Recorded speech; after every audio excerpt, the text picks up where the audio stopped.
i-flex ko lang tong nabili ko na pang sushi. Ayan, ito ay for square sushi. And this one is for round sushi, no? In-order ko to sa Shopee. Noon ko pa to gustong bilhin, no? Kasi gustong gumawa ng sushi. Nakabili na rin ako ng jasmine rice. Ang laki nitong nabili ko, oh. Ang mura. Hindi ko lang alam kung ito yung ginagamit, no? Pero I will try. Nakabili na rin ako ng crab stick. Meron na rin akong pipino. At meron na akong nakatago dyan na Nourish Ship. Meron na rin akong peaches, no? Instead of mango, ito ang available. Ito ang gagamitin ko. Sayang naman kasi itong delata na to. I will try na gamitin siya sa sushi.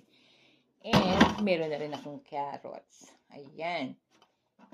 Ang wala ko is wasabi.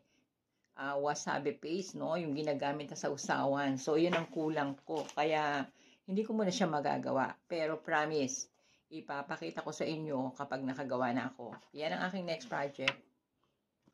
So, ang kulang na lang talaga is yung wasabi.